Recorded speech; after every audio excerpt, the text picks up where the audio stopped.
Welcome to Vendetta Sports Media's continuing series on the NBA upcoming season. Team previews today. I'm Jared Prosser. I'm here with Jackson Law. How are you doing? Doing good, man. Doing good. Excellent. Another day closer to the start of the NBA season. Let's get after it. And we're recording this the day after the first preseason game, so we've finally got some real live action basketball. So we're all just a little bit edgy at the moment, a little bit excited. And today we're going to look at one of those teams that is exciting. It's a team that could go in a whole lot of directions. And that's the Oklahoma City Thunder. Yeah. Last season went about as much as you thought it would for a rebuilding team. You Finished could say 20. it went as planned. Yeah. Yeah. Pretty much. 22-50. That was good enough, I guess. Again, I could probably say bad enough because they were 14th out west, second to last team out west, but it's where they ended up, and it wasn't a pretty season by any means. Analytically wise, they were bottom 5 in almost every category for offense and defense. It's what you get when you're that bad of a team. They had flashes though. Shea Gilgeous-Alexander is really popped up as a potential star last season. Until his quote unquote injury. Yeah, exactly. Because he was playing really good, and they were winning some basketball games, and then they're like, we need to stop because we need as many top 5 picks as we can. Even though we have about 20 first round picks over the next 5 years, we need ours to be top 5, top 10. But where did they land? Where did they land? I forgot where they landed. Sixth. They landed In 6. sixth. Yeah, that's right. Which just shows never piss off the basketball gods. They will strike back with vengeance. Well, I mean, You want a top 5 pick? Here's a 6th. just ask the Phoenix Suns and the Philadelphia 76ers from years ago when they were both tanking every season. Sometimes they would get the first overall pick, but then they would whiff on the first overall pick. Just look at Jahlil Okafor. Markel Fultz. Markel Fultz, exactly. But back to the Thunder. Yeah, a fairly quiet off season. Although the biggest move that they made, if it were maybe 6 or 7 years ago, this would have been a blockbuster trade. But it's 2021, so it wasn't too much of a blockbuster trade. They moved Al Horford and Moses Brown for Kemba Walker, but then they eventually cut Kemba. They waived him, and Kemba was eventually signed by the Knicks. And then later on, they made a trade for Derek Favors, and they've actually kept Derek Favors, so he is the de facto veteran leader of this team. And then they, in the draft at 6, they drafted Josh Giddey, and then they also drafted Trey Mann in this previous draft. And Josh Giddey is a player that I didn't know too much about, and I think a lot of NBA fans didn't know too much about, which that's always kind of the case when foreign players are playing in other leagues and then come to the NBA.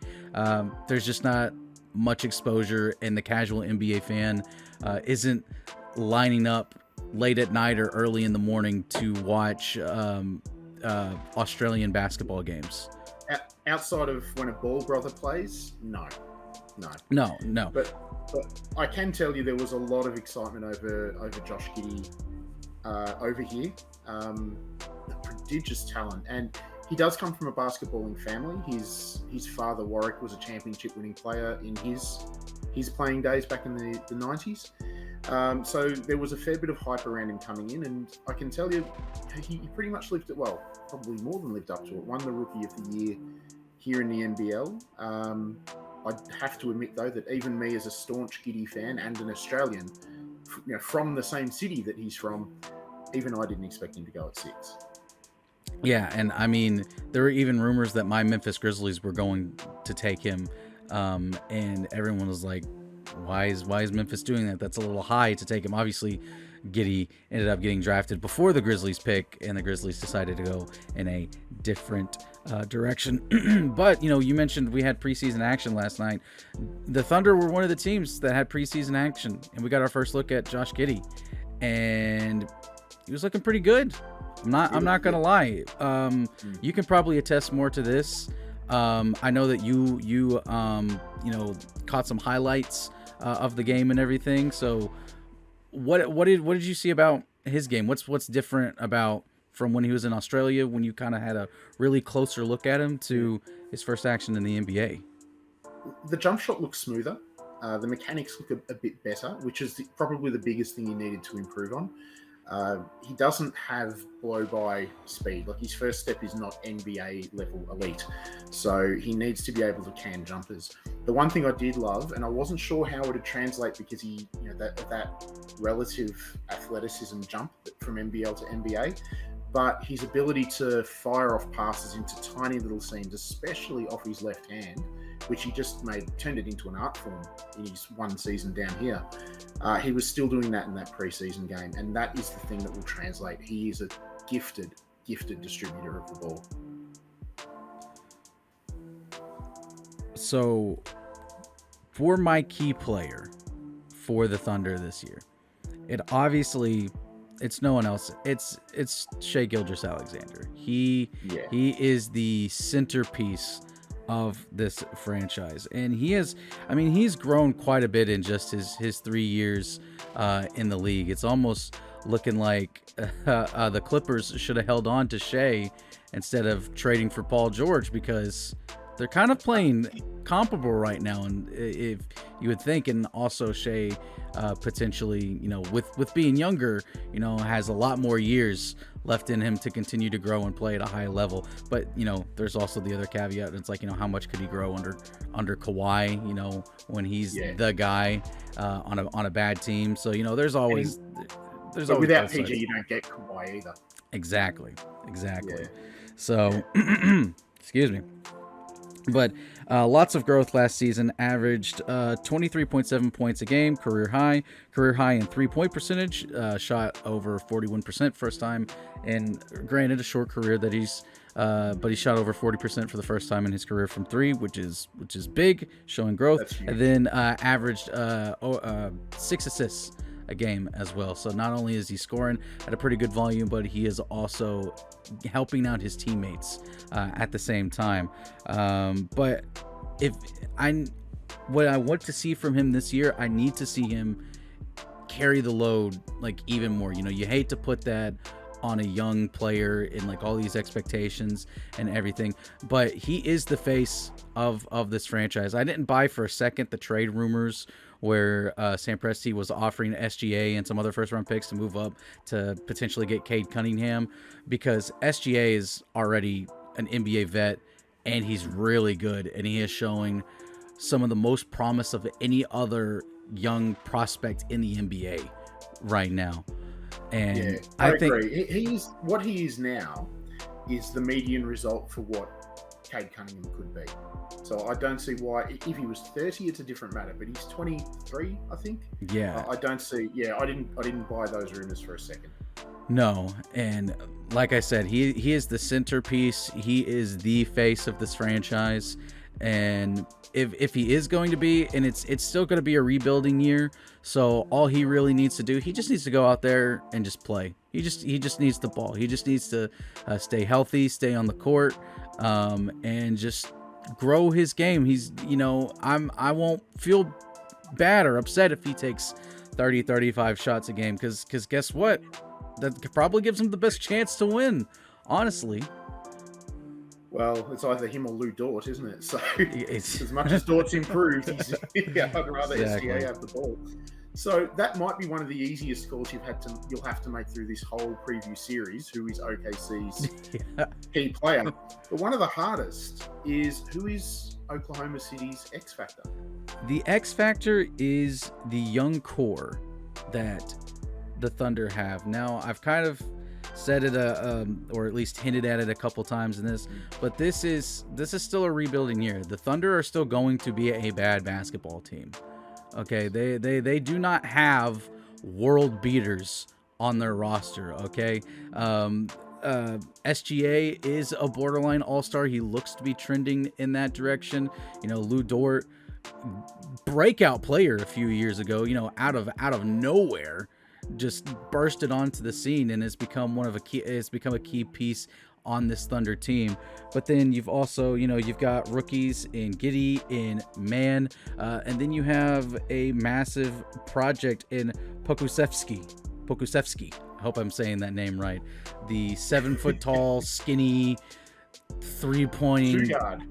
Yeah, 7 foot tall 2-guard. But just all that I want to see from this team is just a bit of growth, becoming closer as a team, so chemistry wise, and just seeing how they all mesh out there on the court in their roles. And it's okay if they want to experiment and try different things with these different players. And Thunder fans, shouldn't get upset if they're switching up the lineup a lot, if they're switching up the starting lineup, rotations.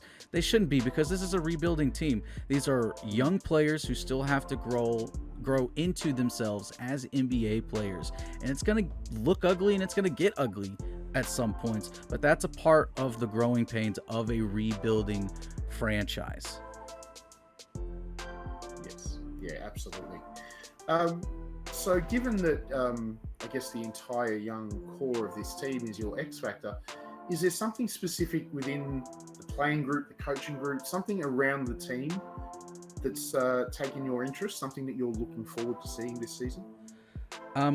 Really my X factor and the thing that I want to see, they all kind of wrap into one for this Thunder team. It's again, I just want to see growth. I need to watch this team. I need to watch Shai as the guy, and essentially, like I said, Derek Favors is the veteran leadership, but then SGA is probably number 2 back there, but he is the leader of this team. But when you look at NBA experience and pedigree, even though Shai has only been in the league for just a few years, he kind of has that from the respect of the peers because of what he's been doing over the past couple of years and the growth that he's had. He does strike me as an old head on young shoulders as well. He doesn't strike me as somebody who is all flashy. Again, we're saying this from the outside looking in, but he looks like he carries himself like a locker room leader. Mm-hmm. So I don't, as much as Favors is a veteran and is a revered teammate in Utah, he's not the most vociferous guy. He is somebody who keeps to himself, will talk one-on-one, but he's not the sort to get up in front of the group and give a rah-rah Winston Churchill type speech. SGA, I think he's got that in him, and he carries himself like that. I am the man here. I am the leader. You guys follow me, and I will lead you somewhere. So I think that they've, as much as it is a young team, I think they do have a spiritual leader there in Gilgeous-Alexander, and it just happens that he's also their best player. I agree 100%. 100%. So, given everything we've spoken about, let's put money on the line here. All right, so Vegas has the win total at 23 for the Oklahoma City Thunder this season. I think they may do a little bit better than that. I've got them at 25 wins. I just feel like 23 is too low. So if I was to bet on this, I would definitely bet the over on the win total. But it's still not going to be a pretty season by any means. 25 wins is something to go bragging about to NBA Twitter. And in fact, you could win an NBA championship and probably you can't go to NBA Twitter to brag about it because the trolls are going to crawl out of the darkness that is the internet and find something to discredit you. So like I said, just never go to NBA Twitter to brag about something because and not expect people to give you crap for it. But anyway, with just getting 25 or so wins this season, they're still going to be a bottom 5 team in the NBA. They'll have good odds to try to get a top pick. They just need to hope that they make some sort of sacrifice where the lottery gods and the basketball gods come together and smile favorably upon them. And not saying they get the first overall pick, but just a top 5 pick, and that Sam Presti can continue to maybe acquire first round picks so that way they can have as many chances as possible to find another superstar. A question, Jackson, and I don't necessarily think this will happen this season, but with all of those draft picks that Presti has, does he does he put them in a box, send them off to someone for a superstar? I think eventually he might, Hmm. but I think to attract a superstar, because we're in this era in the NBA, and we're kind of starting to get to it in other sports too, but specifically in the NBA, where the players can really dictate where they do and don't go in Hmm. trades. Um, they need to do a little bit more winning. They need to show Yeah. a bit more. They need to show that they are on the up and up, and that when they do approach a team for a all-star superstar caliber player with all those picks, they can show that superstar, like, hey, we're just a U away from becoming a Yes. legitimate playoff team. And how much would that do for your legacy to take, let's say they end a season with like 33, 34 wins, superstar comes along, they're in the mid to high 40s in wins, and they've got a 6 seed out west. Yeah. Yeah. I yeah, I tend to think it's something for down the line, but it is something to keep an eye on with Presti as well. We know he's not scared of pulling the trigger. So you've got them at 25 wins, which I'm assuming means Shea Gilgis Alexander doesn't miss 35 games with a paper cut. That's assuming. Again, that's something we don't know Assuming they could what they're going they to could get really hot early on, and then they just do. deactivate them for whatever reason. So all things being equal, we're going the over here at Vendetta. That's Jackson Law, everybody. And that is it for our Oklahoma City Thunder preview. So this will be up on YouTube. So hit that subscribe button, hit the like button, share it with your friends. It'll be up on our socials and, of course, at vendettasportsmedia.com. For Jackson Law, I'm Jared Prosser. We will see you for our next preview.